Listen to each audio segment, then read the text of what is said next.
Здравейте, госпожо Петрова, това ми е проект по математика. Днес ще направя брауни, който ще се води като безглютеново.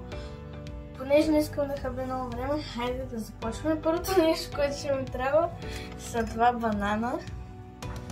И трябва да ги обидим и да ги смачкаме.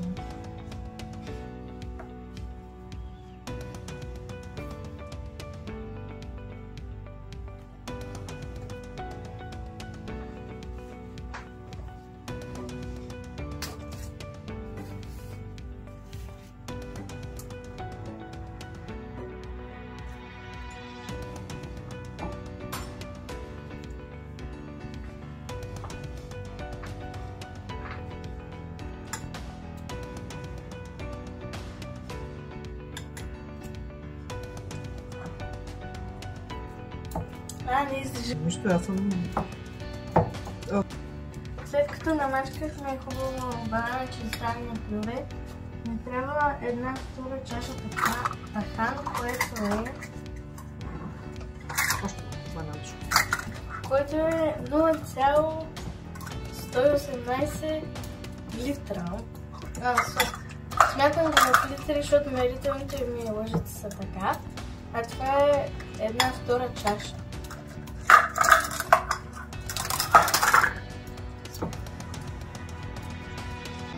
Няма значение какъв тахан слагаме. Къде е чашата? Една втора чаша? Да. Няма значение какъв тахан слагаме, но трябва да е тахан, даже можем да смесим с някой друг.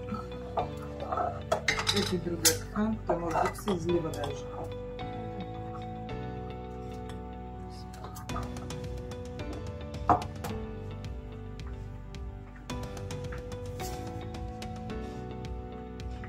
Аз лично смесих тахана с фастичния слой и лешния тахан. Изсипваме, ако се струва много, не знам така по рецептите, за първи път правя. Какво беше количество? Една втора чаша, 0,118 мл. Литра. Да, литра.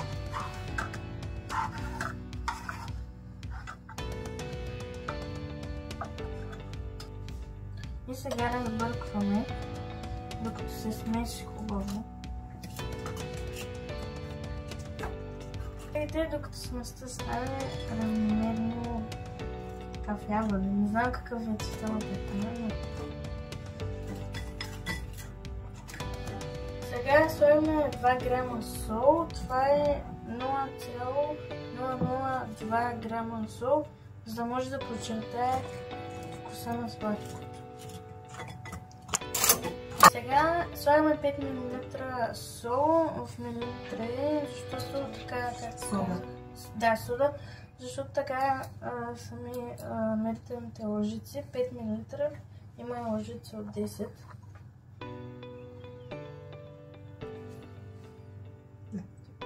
Сега слагаме содата. И колко са 5 мл? 0,005 литра. И разбъркваме. Преминаваме към следващата стъпка. Слагаме мед. Една лъжица. 2 лъжици. Две. Първо една от 5 мл и после още една от 5 мл.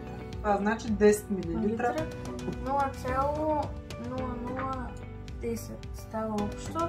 Ако слагаме една лъжица, 0,005, ако е една лъжица. Да. Ако е 10 мл, 0,010 литра. Сега като се замислях, първо бърках с 10 мл. Добре, разбрахме какво прави се. Сега слагаме втората лъжица. Ако нали чак толкова сладко, може да се сложи въобще, ама... Ако искаш да сложим още една, или? Добре. Значи, какво ще сложим? 15 мл. 0,015 литра. Точно така. Така, остана какаото, то е 1/3 чаша. Там първо да измеря тук. Ай, също трябва да го прецепим с тек. Тя виж колко милилитра е 1/3 чаша. 78 мл. Това е 0,078 мл. Литра. Литра. Същото. Въпреки че сухите неща не се мерят в милилитри, но няма значение в момента. Са ни в милилитри. Това мисля, че не може вече да се... Малко го чакай. Ето така ще го оставим. Готово. И сега разбъркваме. Мали, май сложихме много цялата кухня да се замери с така. По рецепта. Да. Единствено малко по-сладко го направихме, те бананите не бяха много зрели, така че...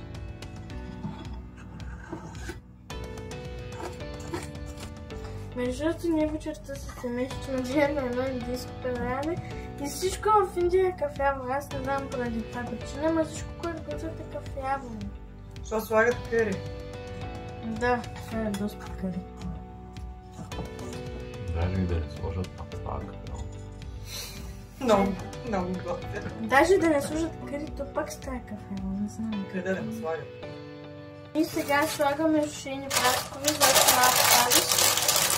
Вие не е нужно да слагате, но аз ще сложа.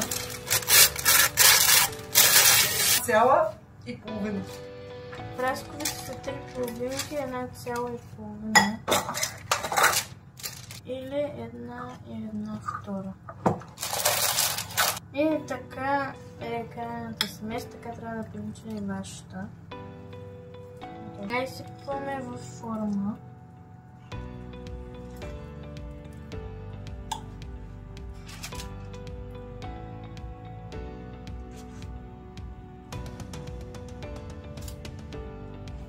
Бутина. Така трябва да прилича между другото мириши на сникърс и на фурната ни трябва да е загрята на 200 градуса за 25 минути. Хайде да го слагаме.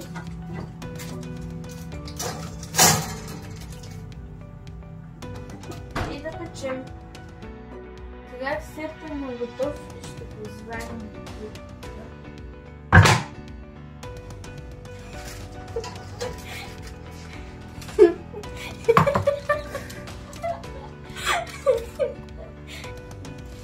Не трябва да ви чакам малко да изцене. Сега е време да го изрежем, между другото мириш много вкусно.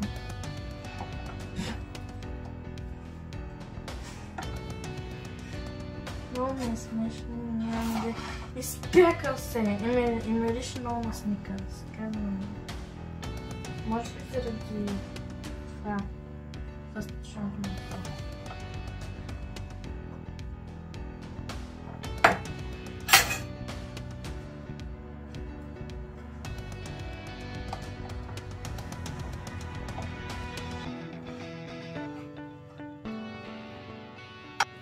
Сега сестра ми ще го пробва. Айде, ела.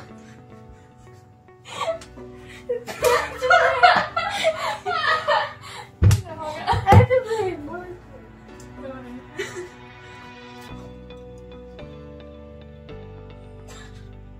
Стига се смея. Видяш?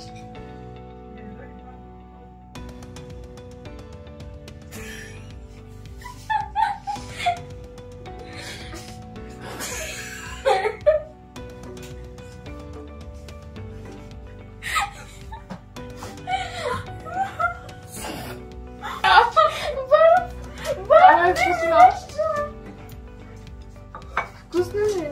Давай, казвай. Добре. Това беше от мен. Почвам я да един шао. И...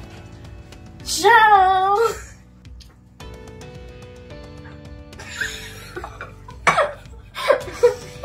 Аз вече го пробвах. Харесвам.